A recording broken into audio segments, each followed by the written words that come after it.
Oi, pessoal! Se vocês ainda não me conhecem, meu nome é Gabriela, eu sou arquiteta e hoje a gente vai falar sobre o início da arquitetura e algumas características da arquitetura da Mesopotâmia.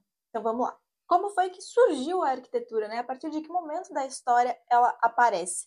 E na verdade, a arquitetura ela surge naquilo que na história é chamado de Revolução Agrícola, ou seja, quando começaram a ter os assentamentos, quando a gente deixa de ser um povo nômade. Então, foi ali naquele momento onde a gente aprendeu a cultivar e a criar animais. Então, nesse momento, surge a necessidade da gente ter alguns tipos de arquitetura, principalmente voltadas para abrigo, religião e política. A primeira arquitetura que a gente estuda, então, é a arquitetura da Mesopotâmia, que era uma região que tinha mais de um povo. Tinha os assírios, os sumérios e os babilônicos. E a arquitetura mais famosa desses povos era o zigurate, que era uma arquitetura que foi criada pelos assírios e se espalhou aí em todos os povos. Eles eram uma edificação de base quadrada, porém em formato piramidal. E eram templos, né? Então eram lugares sagrados para eles. E aí possuíam escadas muito altas que levavam até o topo dessas pirâmides, né? Que eram onde estavam os altares. Aquele espaço todo ali era considerado como se realmente fosse a morada dos deuses. E as cidades, elas se desenvolviam em volta do zigurate. E como ele era essa estrutura mais alta, ele podia ser visto a muitos quilômetros de distância. O zigurate que a gente tem mais bem preservado até hoje é o zigurate de Ur, que fica localizado no Iraque.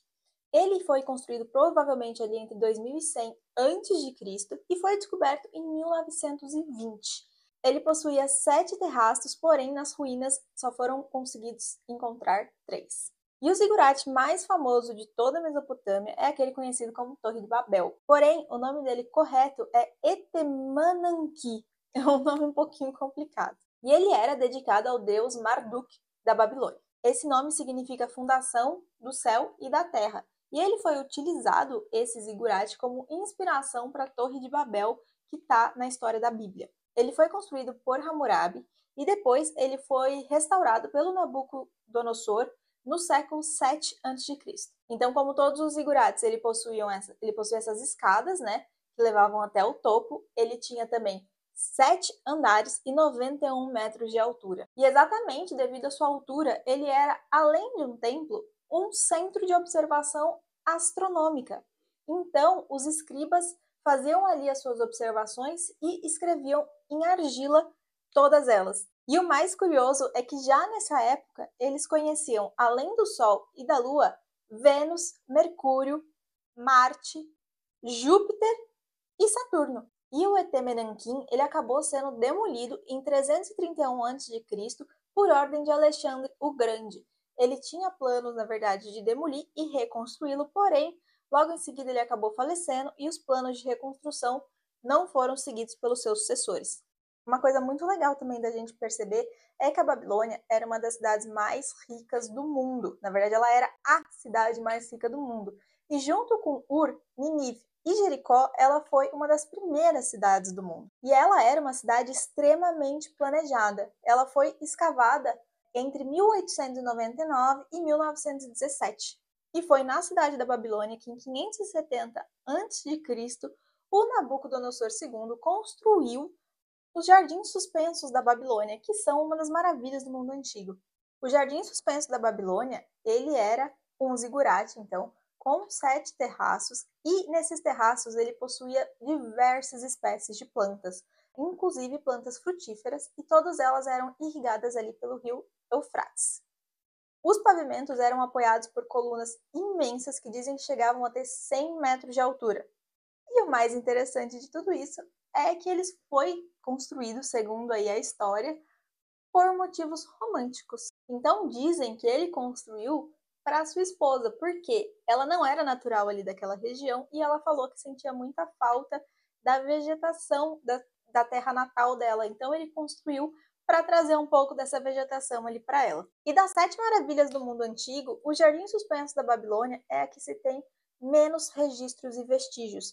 Ninguém sabe muita coisa sobre ele até hoje. Em 575 a.C., o Nabucodonosor II construiu outra obra que é super importante ali para a região da Babilônia, que é a porta de Istar, que é a deusa da fertilidade. Então ela possuía portões duplos com uma antecâmara e ela era inteirinha decorada com azulejos em lápis lazuli, com detalhes ali em dourado, que inclusive representavam alguns animais. Hoje é possível encontrar uma reconstrução da porta de Istar em Berlim, com base naquilo que foi encontrado nos resquícios arqueológicos, e no Iraque foi iniciada a construção também de uma reprodução, porém até agora ela não foi finalizada. E para a gente ter um pouco de noção do que era a cidade da Babilônia, ela foi descrita por Heródoto como uma cidade gigante, feita de tijolos cozidos e com betume utilizado para fazer a liga, ou seja, para ser utilizado ali como se ele fosse a argamassa. Os ricos utilizavam os tijolos secos ao sol, que é aquilo que a gente chama de adobe,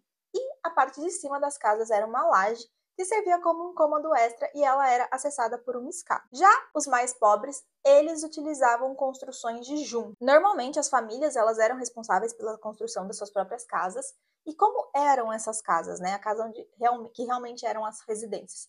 Ela era normalmente uma casa com um pátio central ou um cômodo maior no meio e cômodos menores ali em volta, onde se desenvolviam todas as funcionalidades necessárias para a casa. Esse pátio central, quando ele era um pátio, ele era utilizado para auxiliar a manter as temperaturas mais baixas. E isso, na verdade, é uma característica que a gente encontra até hoje nas arquiteturas ali da região. E quando eles não conseguiam utilizar janelas nos cômodos, eles utilizavam tubos de terracota para poder fazer a ventilação. As paredes, como se pode imaginar, elas eram super grossas e elas podiam ser decoradas ali com arcos ou baixo relevo. E uma curiosidade é que caso um construtor fizesse uma casa e essa casa caísse e acabasse matando o dono da casa, o construtor deveria ser morto, porque isso seguia a lei do Código de Hammurabi, que é aquela olho por olho, dente por dente. E essas são as principais características da arquitetura da Mesopotâmia, né?